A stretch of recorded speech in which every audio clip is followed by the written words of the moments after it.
오늘 누가복음에 보면 누가복음 7장 19절에 요한이 그 제자 중 둘을 불러 주께 보내어 이르되 오실 이가 당신이 오니까 우리가 다른 일을 기다리오니까 이렇게 질문을 던지죠.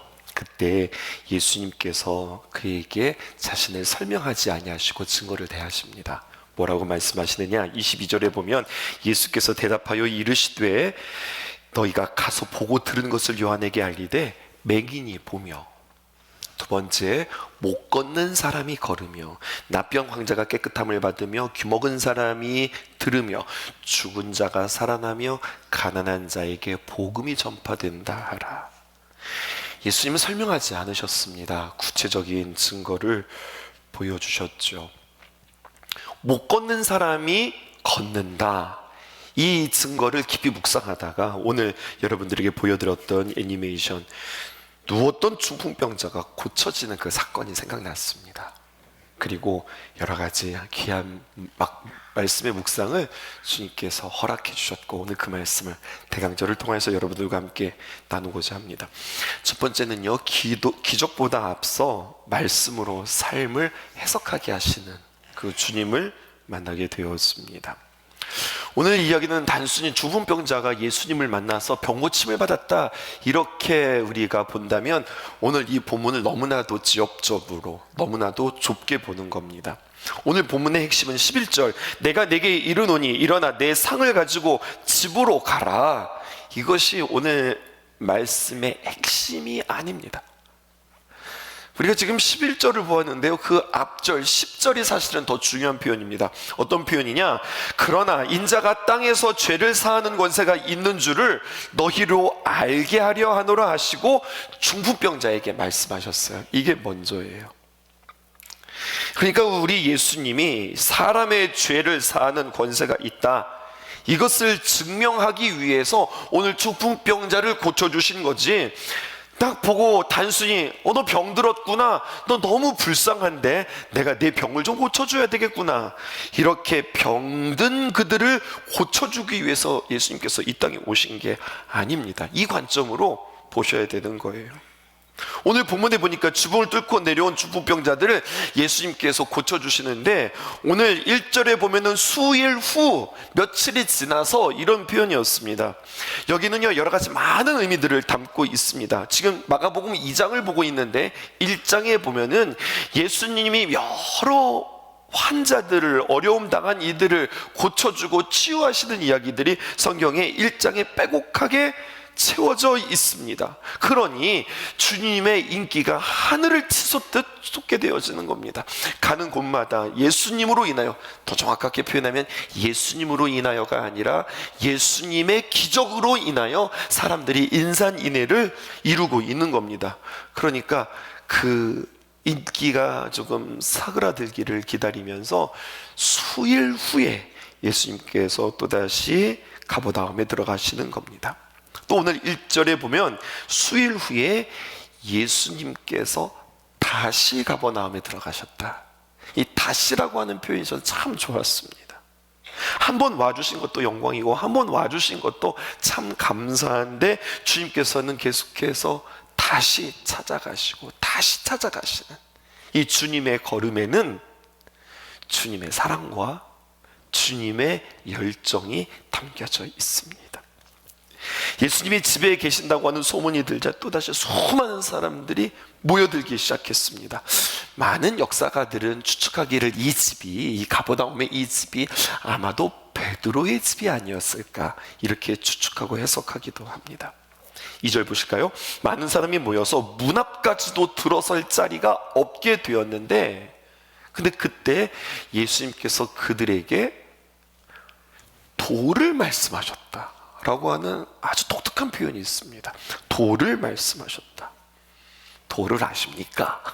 여러분, 지나가는 사람들이 여러분들에게 그렇게 부를 수도 있는데 그런 도가 아닙니다. 여기서 말하는 주님의 말씀에 아주 깊은 의미가 있습니다. 단순히 그냥 허상에 아니면 그냥 막연한 이야기가 아니라 예수께서 그들에게 도를 말씀하셨다고 하는 것은 하나님의 나라를 살아가는 사람들의 구체적인 삶을 가르쳐 주시는 거예요. 너희들은 이렇게 살아야 해 라고 삶의 방법들을 가르쳐 주시는 겁니다. 질문해 볼게요. 여러분, 주님의 말씀이 있고 기적이 있는데 말씀이 먼저일까요? 기적이 먼저일까요? 다시 한번요. 여러분, 말씀이, 그럼 이렇게 표현해 볼게요. 말씀이 중요할까요? 기적이 중요할까요? 창의적이에요. 둘 다 중요해요. 그렇게 이야기하실 수도 있는데요. 잘 들어보세요. 언제나 주님의 귀한 역사는요, 패턴이 있습니다. 말씀이 먼저 있고 그리고 기적이 일어납니다. 이유가 있습니다. 왜 그러냐? 말씀이 없이 기적만 일어났다, 그럼 전 이렇게 표현하고 있습니다. 그것은 백해무익이다. 너무 과장된 표현일까요? 왜 백해무익이라고 이야기하느냐? 말씀이 없이 기적이 일어나잖아요. 말씀이 없이 기적이 일어나면, 놀라운 일들이 일어나면 그냥 놀라운 일이 일어났을 뿐인 겁니다. 우와, 진짜 신기하다. 와, 어떻게 이런 일이 일어났어? 이렇게 말한다고요. 그런데 하나님의 말씀이 있고 기적이 있게 되어지면 그 놀라운 기적을 설명할 수 있게 되어지는 겁니다. 아, 이게 이런 뜻이구나. 아, 주님께서 이것이 우리에게 이런 의미구나. 예수님께서 이 땅에 말씀이 육신이 되어서 오신 이유도 바로 이것입니다. 사람들이 모였어요. 여러분, 예수님 보려고 모였어요? 예수님 말씀 들으려고 모였어요? 아니에요. 예수님께서 행하시는 그 기적을 체험하고 뭔가 이득을 얻기 위해서 그들이 모였단 말입니다. 기적을 바라보고 온 그들에게 다시 주님께서는 한 번 더 그들의 마음 문을 여시고 하나님 나라의 복음을 잘 온전히 이해할 수 있도록 그들에게 말씀하시고 그리고 기적을 베풀어 주시는 거예요. 예수님 시대 이야기하는 것뿐만 아니라 우리의 삶을 이야기해 보자고요. 여러분, 우리의 삶도 가만히 생각해 보면 매 순간순간이 얼마나 기적적이고 얼마나 감사하고, 때로는요 아찔한 순간들이 우리에게 얼마나 많은지 몰라요. 우리의 삶이 하루하루가 기적이라니까요. 그런데 중요한 것은, 야, 진짜 오늘도 하루를 살았어. 아, 오늘 하루도 살았으니 다행이야. 이것이 아니라 우리의 삶을 말씀에 근거하여서 해석할 수 있다면 얼마나 의미가 있을까요? 그저 놀라운 일, 야, 이게 참 다행스러운 일이야, 참 좋은 일인데, 이게 아니라 하나님 나에게 말씀해 주셨는데, 하나님 이번 한 주간 나에게 보여주셨는데, 아, 그래서 주님께서 나에게 이런 일들이 있게 하셨구나 라고 나의 일상을 해석하면서 주님의 귀한 말씀과 이렇게 연결되어져 살아가는 삶, 이게 너무나도 중요한 것 아닐까요? 그 은혜가 있기를 주님의 이름으로 축복합니다. 두 번째 보실까요? 죄보다 크신 능력으로 그 굳어진 삶. 오늘 이 두 번째 대지를 말하면서 여러분들에게 굳어졌다, 딱딱해졌다, 뭐 용신할 수 없다, 여러분이 이렇게 여러분들에게 말씀드리고 싶은데, 보세요. 사람들이 중풍병자를 메워왔습니다. 사람들이 많이 있어서 많은 인파가 몰려와서 그 예수님을 만날 수 없게 되었습니다. 중풍병자. 이 사람의 상태가 어떤 상태입니까? 중풍병자라고 하는 것은 온몸이 딱딱하게 굳어있고 마비가 되어서 내 마음대로 내 뜻대로 이 몸을 움직일 수 없는 사람입니다. 그런데 오늘 그 사람이 왔다 이렇게 표현하지 않고 그가 침상에 들려서 들것에 메워서 온 겁니다. 침상이라고 하는 것은 그냥 그가 움직일 수 없으니까 그의 이동 수단을 말하는 것이 아니라, 침상이라고 하는 이 단어는 어떤 의미를 가지고 있냐면 참 가난하고 보잘것없는, 그러니까 그의 삶이, 그 육체도 참 힘들었을 뿐만 아니라 이 침상이라고 하는 표현은 침대가 아니거든요. 참 보잘것없는 그의 삶이 참 가난함을 엿볼 수 있는 또 하나의 어떤 힌트가 되어집니다. 그리고 이 중풍병자를 4명의 친구들이 데리고 왔는데, 그 현장으로 한번 들어가 볼까요? 이 애써서 이 친구를 사랑하는 마음으로 예수님이 오셨다고 하는 소식을 듣고, 다른 사람들은 그냥 맨몸으로 오면 되지만 이 사람들은 이 사람을 메어다가 눕히고 그리고 침상을 준비해서 들어서 4사람이 호흡을 맞춰서 오니 확실히 기동력이 떨어지죠. 확실히 어려운 거죠. 이미 다른 사람들로 가득 차서 예수님 앞에 나아갈 수 없게 되어지는 겁니다. 그러면 4사람 중에 한 사람이라도, 야, 오늘만 날이 아니지, 오늘은 안 되겠다, 힘들겠다, 어려운데 돌아갈까? 이렇게 이야기할 수 있는데, 근데 이들은 이 걸음을, 이 열심을 모두가 다 똑같이 포기하지 않습니다. 오늘이 중요합니다, 여러분. 지금이 중요합니다. 다음 주에도 예배는 있을 것 같은데요. 아니요. 다음 주에 예배가 없고 내일도 예배가 없다. 오늘 이 예배가 나에게는 마지막 예배다라고 생각하고, 오늘 내게 들려주시는 말씀으로 나는 오늘 산다, 이 마음 가지고 오늘 주님의 귀한 말씀 듣고 그 말씀들로 살아가셔야 합니다. 그래야 기적이 일어납니다. 오늘 좀 어렵네, 오늘 좀 바쁜데 다음에 할까라고 미루었다면 오늘 이 아름다운 이야기들은 성경에 기록되어지지 못했을 것입니다. 이 중풍병자가 예수님께 나아가려고 하는데 뭐가 막고 있다고요? 사람이 막고 있습니다. 누가복음 2장에 보면은요, 많은 사람들, 또 무리들 때문에, 또 사람 때문에, 이런 표현이 반복되어서 기록되어져 있습니다. 이 말씀이요, 좀 무섭고 두렵게 다가왔습니다. 고통당하고 힘든 자가 예수님을 만나려고 하는데, 거기에 사람들 때문에, 많은 사람들 때문에, 그리고 거기에 모인 많은 사람들은 예수님을 모르는 사람들이 아니라 예수님을 사랑하고 사모하는 많은 사람들 때문에 이 병자가 예수님께 나아갈 수 없다. 우리 중에, 이 무리 중에 한 사람이 나을 수 있겠다, 이렇게 생각했습니다. 오늘날 우리 교회의 현실은, 이 시대의 한국교회의 현실은, 죄송하지만 얼마 전에도 한국갤럽이 조사했던 신뢰도 조사에서 크리스찬 기독교인의 신뢰도는 바닥이었습니다. 넷플릭스, 여러분, 영화에서 등장하는 그 기독교인들, 예수 믿는 사람들, 장로님들의 캐릭터가 어떻고 권사님들의 캐릭터가 어떻고, 그 영화나 여러분 넷플릭스에서 나오는 목사들의 캐릭터 공통적으로 어떻습니까? 장로님들요, 사기캐가 많고, 권사님들은 푼수 아줌마, 눈치 없고 그냥 자기 세계관에 그냥 갇혀있는 사람, 목사, 돈 밝히고 이중적으로 살아가는 삶, 이러한 캐릭터들이 많이 있습니다. 왜 영화를 이렇게 만들어? 화도 나지만 또 한편으로 여러분, 이것은 우리의 책임입니다. 정말 수많은 사람들이 예수님께 나아가 예수님의 터치, 예수님께 고침받기 위해서, 회복되기 위해서, 참된 인생을 살기 위해서 예수님께 나아가는데, 상징적인 표현입니다. 그렇게 내가 예수님 만나려고 왔는데 교회 다니는 사람들 때문에, 장로 때문에, 권사 때문에, 심지어 목사 때문에 내가 교회 갈 맛이 안 난다 라고 주님을 포기하고 가던 걸음을 멈추는 사람들을 얼마나 많이 보는지 모릅니다.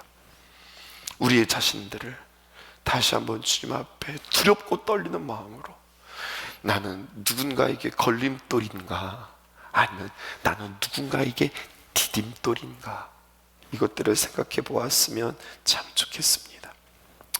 감사하게도 이들은 포기하지 않고 많은 인파를 뚫고 4명의 친구들이 한 중풍병자를 데리고 예수님께로 나왔습니다. 3절에서 5절 우리 함께 교독해 볼게요. 3절입니다. 사람들이 한 중풍병자를 4사람에게 메워가지고 예수께로 올세. 4절. 무리들 때문에 예수께 데려갈 수 없으므로 그 계신 곳에 지붕을 뜯어 구멍을 내고 중풍병자가 누운 상을 달아내리니. 5절 함께 읽읍시다. 예수께서 그들의 믿음을 보시고 중풍병자에게 이르시되 작은 자야, 내 죄사함을 받았느니라 하시니. 여기 다시 한번 우리 4절 말씀 한번 보실까요? 무리들 때문에 예수께 데려갈 수 없으므로 그 계신 곳에 지붕을 뜯어내어 구멍을 내리고 중풍병자가 누운 상을 달아내렸다. 이 표현에서 지금 누구의 애씀이 있습니까? 이 4명의 친구들의 애씀이 있죠. 그런데요, 그 앞에 보면 5절 말씀 볼게요. 예수께서 그들의 믿음을 보시고 라고 표현했어요. 질문 들어가겠습니다. 여러분, 예수님께서 그들의 믿음을 보셨다고 했는데 그들은 몇 명입니까? 몇 명입니까? 여러분, 4명입니까? 오늘 성경은 우리에게 5명이라고 이야기합니다. 예수님께서 그들의 믿음을 보셨다라고 할 때는 그 중풍병자의 친구 4명이 아니라 5명입니다. 모두의 믿음을 보시는 거예요. 하지만 또 이렇게 질문해 볼까요? 그 5명 중에서 제일 멋지고 귀한 믿음, 중요한 믿음은 누구일까요? 4사람이 아니라 1사람입니다. 중풍병자입니다.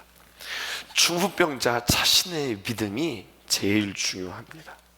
여러분, 왜 그런가? 나의 문제, 나의 기도 제목, 나의 해결, 나의 구원은 다른 사람의 믿음으로 구원받을 수 없습니다. 다른 사람이 도와줄 수는 있습니다. 그런데 여러분, 내가 믿고 내가 고백하고 내가 구원받는 겁니다. 기억하십시오. 중풍병자가 고침을 받았던 것은 내 친구의 도움이 있었지만 내 친구의 도움으로 구원받은 게 아니라 중풍병자 당신의 믿음으로 주님께서 그를 고치신 겁니다. 우리의 믿음도 마찬가지입니다. 우리가 주님 앞에 나의 믿음, 나의 고백으로 나아가는 겁니다. 우리들의 고백이 아닌 겁니다. 그러면 나의 믿음들을 주님 앞에 치열하게 점검해야 할 것입니다. 예수님께서 그래서 그에게 구원을 베풀기 위해서 도를 전하시는데 갑자기 지붕에서 부스럭거리더니 소란을 피우더니 지붕이 뜯기고 그리고 들것에서 사람이 내려옵니다. 예수님이 지금 집회하고 계시는데, 예수님이 말씀 사역하고 계시는데 얼마나 지금 혼란하고 번잡스러운 상황일까요? 핸드폰이 잠깐 울려도 설교가 엉키는데 말이죠. 여러분, 그런데 우리 예수님 좀 보세요. 이 상황을 사용하시고 이용하십니다. 예수님의 가르침의 이 심란한 상황을 주님께서는 이용하셔서 심란한 상황을 더 심화하며 주님께서 가르쳐 주십니다. 그리고 주님께서 말씀하시죠. 뭐라고 말씀하시느냐? 5절 보실까요? 예수께서 그의 믿음을 보시고 중풍병자에게 이르시되 작은 자야, 내 죄 사함을 받았느니라 하시니. 혹시 오늘 이 에피소드, 이 이야기를 가지고 많은 작가들이 성화를 그렸는데요, 중풍병자를 고치시는 그 예수님의 장면을 그리는데 이 중풍병자는 오늘 성경에 보니까 작은 자야 라고 표현했는데, 근데 많은 화가들은 이 중풍병자들을 늙은이로, 노인으로, 장년으로 묘사하고 있습니다. 무슨 근거인가? 근거가 있습니다. 왜냐하면 그의 친구들이 그를 들것에 메고 지붕에 올라가서 그를 내릴 수 있는 근력과 힘과 기동력이 있는 걸로 봐서 이 사람은 어린아이가 아닙니다. 그런데 주님은 그를 뭐라고 이야기합니까? 소자야, 작은 자야, 이렇게 이야기합니다. 얼른 영어 성경을 찾아보았습니다. 그랬더니요, 놀랍게도 작은 자야, 그를 뭘로 표현하고 있느냐? son, my son, 이렇게 표현하고 있습니다. 아들? 예수님께서 아들이라고 이야기합니다. 예수님은 누구실까요?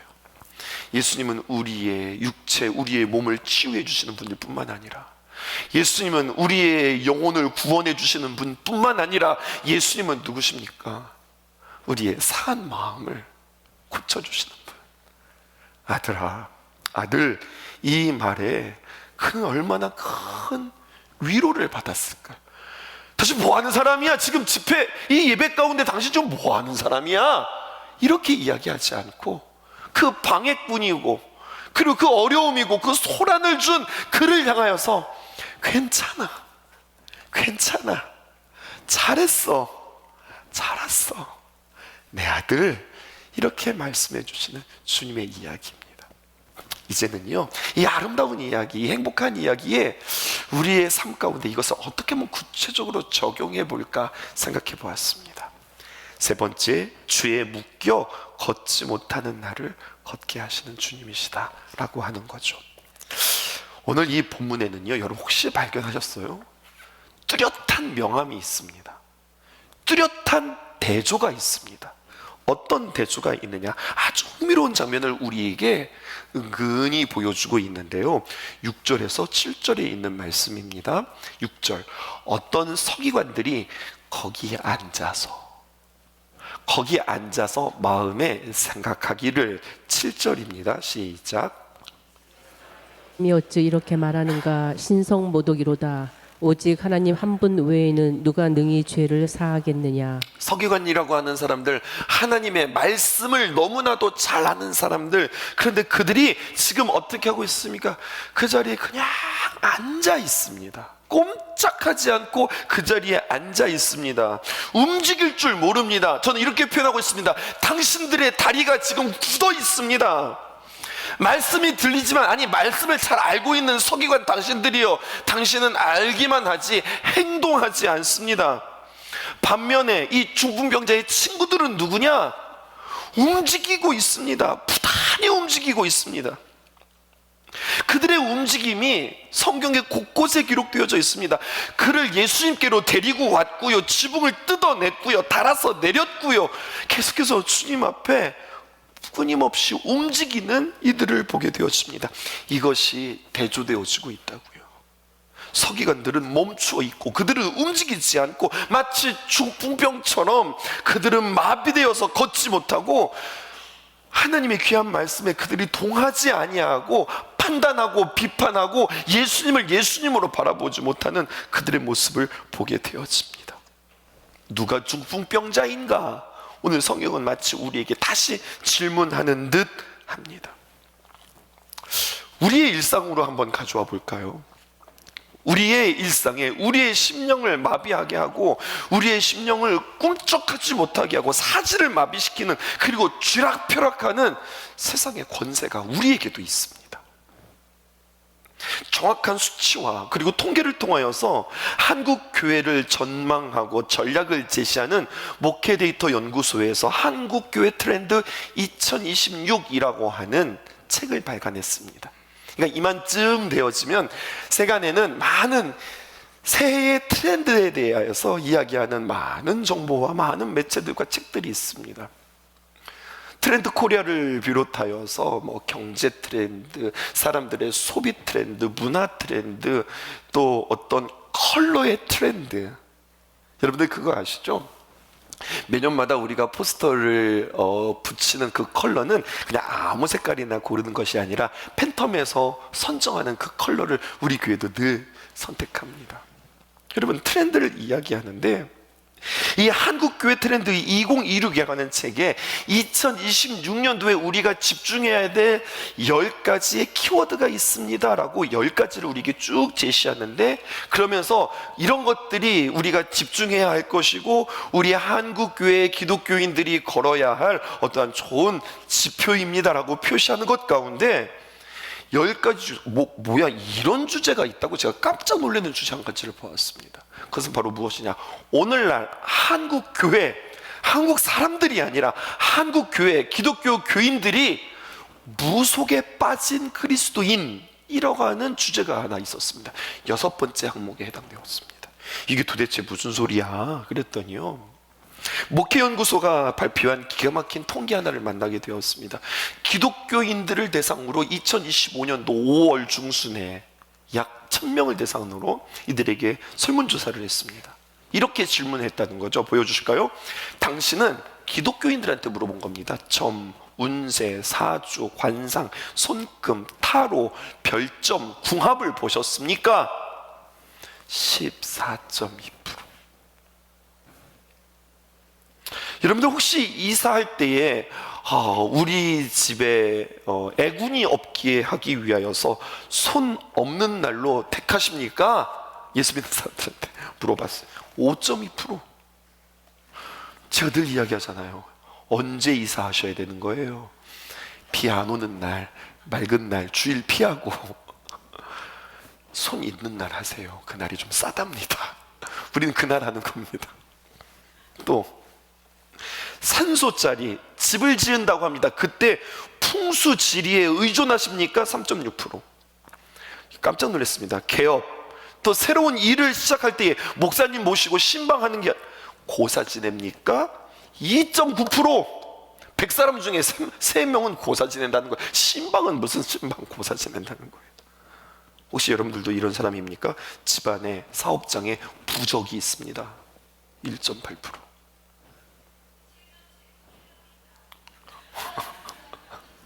또 보실까요? 집안이나 사업체에 여러분 이런 성도들도 있나요? 우환이 있다고 여겨져서 구술하십니까? 굿한다. 여러분 1%, 100명 중에 한 사람은 집에서 굿한다는 이야기예요. 무당을 찾아간다는 겁니다. 그래서 이거 싹 다 모아볼까요? 그러면 기독교인임에도 불구하고 이 무당에, 무속에, 이러한 거짓된 신화에 묶여 사는 사람들이 20.3%.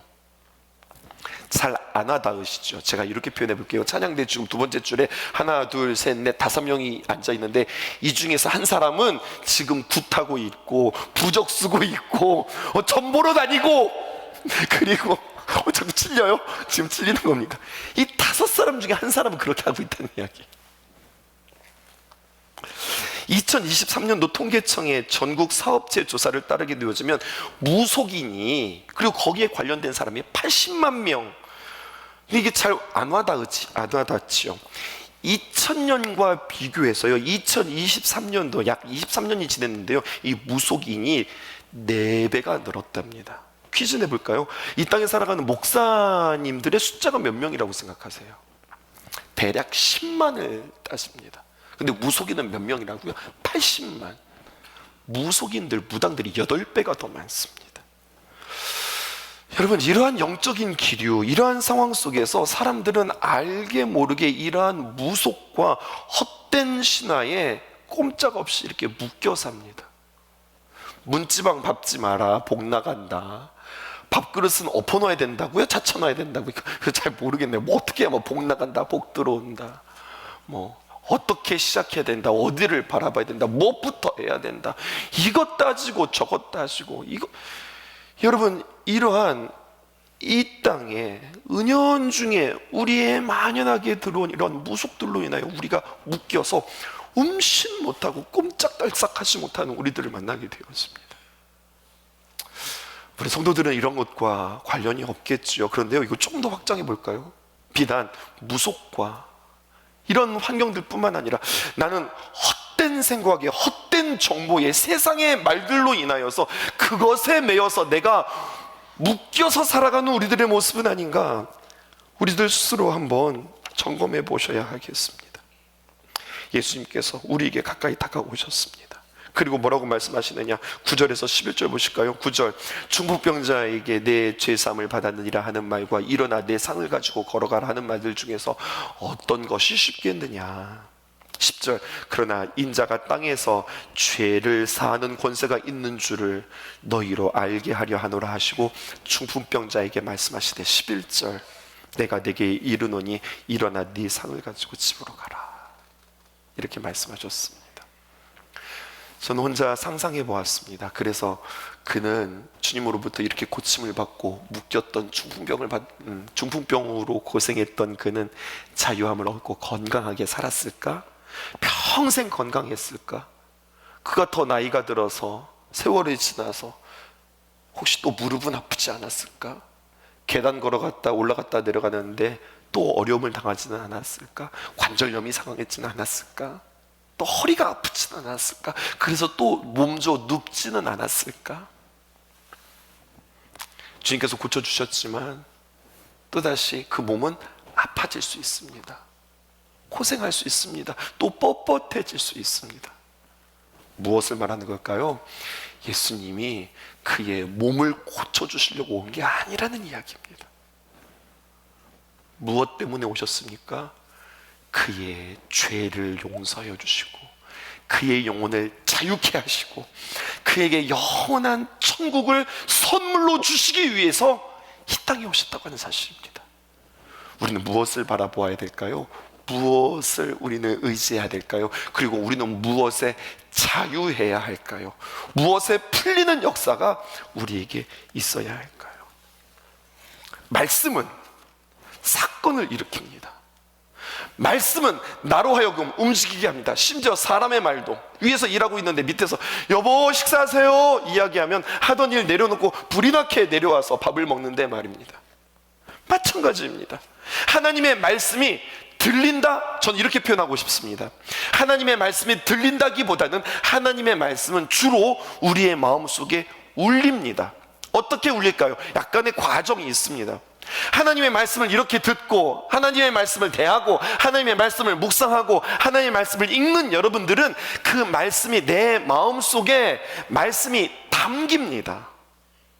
그리고 말씀이 담기면 그 속에서 이제 작동하기 시작하는데, 우리의 삶 속에서 이것을 해야 될까 저것을 해야 될까 고민하게 되어질 때, 그때 비로소 내 마음에 그 있었던 말씀들이 움직이기 시작하고 내 마음속에 울림이 있기 시작합니다. 이것 해야 될까 저것 해야 될까. 그때 그 말씀의 울림은, 맞아, 좁은 길로 걸어가라, 주님 그렇게 말씀하셨지. 쉽고 편안하고 넓은 길이 아니라 힘들고 어렵고 사람들이 가지 않는 길 선택하지. 말씀의 울림으로, 들었던 그 말씀으로 우리는 선택하게 되어집니다. 굶주리고 있는 이들을 바라볼 때에 내 마음속에 너희가 먹을 것을 나누어 주라, 그 말씀이 내 안에 움직여서 나로 하여금 그 말씀은 움직이게 합니다. 불화와 갈등의 현장에서 화평케 하는 자가 복이 있다, 이 말씀이 내 마음속에 울려서 더 이야기하고 더 당을 짓고 더 모사하고 그런 것이 아니라, 아니 그렇게 하면 안 되지, 우리는 불화를 극복할 수 있는 그 길을 찾으며 그곳에 우리는 움직이기 시작합니다. 사도 바울이 사역을 마치고 그리고 이제 에베소 교회를 떠납니다. 마지막 인사를 합니다. 근데 사도 바울이 떠나면서 장로들을 모아서 마지막으로 하는 이야기가 있습니다. 무슨 말을 할까요? 정말로 에베소 교회는 모든 소아시아의 여러 교회 가운데 특별히 사도 바울이 마음을 쏟고 그리고 참 사랑했던 교회였습니다. 근데 그 교회를 떠나면서 장로들에게 해주는 이야기가 있습니다. 무슨 이야기였을까요? 사도행전 20장 32절 보세요. 지금 내가 여러분 주와 및 그 은혜의 말씀에 부탁하오니 그 말씀이 여러분을 능히 든든히 세우사 거룩하게 하심을 입은 모든 자 가운데 기업이 있게 하시리라. 이게 무슨 말일까요? 딱 한마디 하는 거예요. 여러분, 이 땅 살아가면서 하나님의 말씀 소홀하게 여기지 마세요. 이게 중요합니다. 저요? 전 잊어도 됩니다. 저는 잊어도 상관이 없습니다. 하지만 제가 여러분들에게 했던 말이 아니라 저를 통해서 여러분들에게 전했던 그 말씀 기억하면서 사셔야 합니다. 그 말씀으로 여러분들 그 마음이 동하고 그 말씀으로 여러분들이 움직이셔야 합니다. 세상의 거짓된 것으로, 헛된 것으로 여러분들 묶여있는 것이 아니라 하나님의 귀한 말씀이 내 안에 움직일 때에 그 말씀으로 살아가는 여러분들 되십시오 라고 사도 바울이 마지막으로 권면하죠. 말씀이 육신이 되어 이 땅에 오셨다. 이 땅에 오신 그 예수님을 우리가 기뻐하면서 우리가 대림절을 맞이합니다. 그리고 이 기간은 우리가 기다리는 시간입니다. 근데 성경은 우리에게 이야기해요. 어떻게 기다리겠습니까? 잠자코 꼼짝도 안 하고 가만히 우리가 주님을 기다리는 것이 아니라 성경은 우리에게 더 적극적으로 기다리라고 우리에게 이야기합니다. 걷지 못하는 자가 걷더라. 이 말씀을 통해서 우리는 주님을 어떻게 기다립니까? 주님의 귀한 말씀을 사모하고 그 말씀을 담고 그 말씀이 우리 안에서 동하고 그리고 울리는 대로 열심히 부지런히 쫓아다니며 찾아다니며 만나며 그렇게 예수님을 기다리고 맞이하는 저와 여러분 되기를 주님의 이름으로 축복합니다. 다 함께 자리에서 일어나시겠습니다. 말씀이신 예수 진실하신 조대 사랑으로 그 진리로 주께 와서 듣고 주님께 배우라. 몸으로 보이신 예수께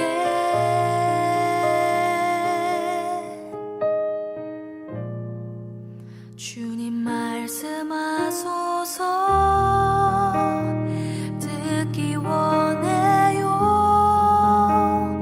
인도하소서. 따르기 원해. 두려움 저 넘어 온전한 나라. 참된 생명의 길로 영원한 길로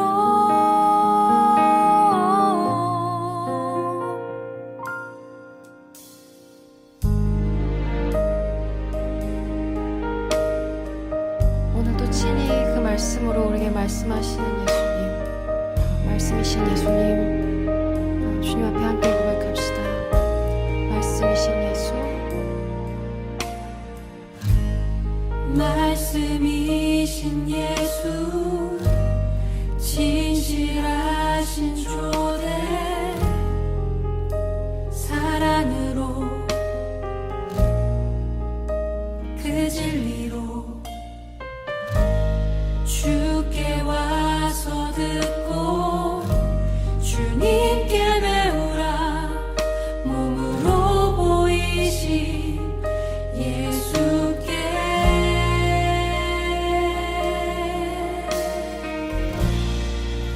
주님 말씀하소서. 듣기 원해요. 인도하소서. 따르기 원해. 두려움 저 넘어 온전한 나라. 참된 생명의 길로 영원한 길로. 다시 한번 말씀이신 말씀이신 예수, 진실하신 조대, 사랑으로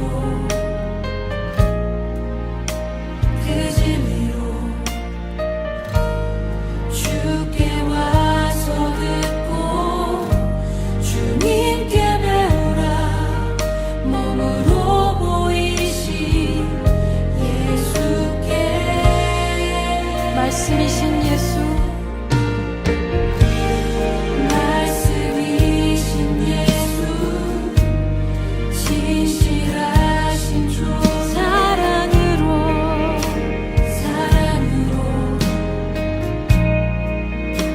그 진리로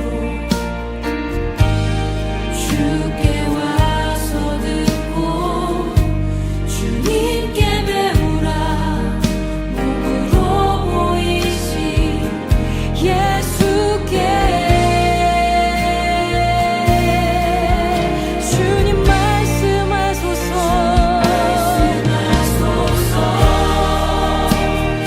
듣기 원해요. 인도하소서.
주님을 따라 나아가길 원합니다. 아버지 우리 당신을 향한 나의 그 아름다운 능력을 향한 신뢰가 아니라 주님 완전하신 하나님 나의 좋은 아버지 되신 주님을 신뢰함으로 우리의 삶을 드리며 그 말씀이 우리를 초대하시는 자리로 말씀이신 주님이 우리를 부르시는 자리로 아버지 우리가 나아가기 원합니다. 아버지 우리에게 우리의 존재를 변화시켜 주시는 그 은혜로 인하여서 주님을 따르는 그것을 아버지 우리가 수시로 고개를 세고 가늠하여 오던 우리의 삶을 이 시간 내려놓고 좋으신 주님 좋으신 아버지 안전한 선생님 되시는 주님을 따르게 원합니다.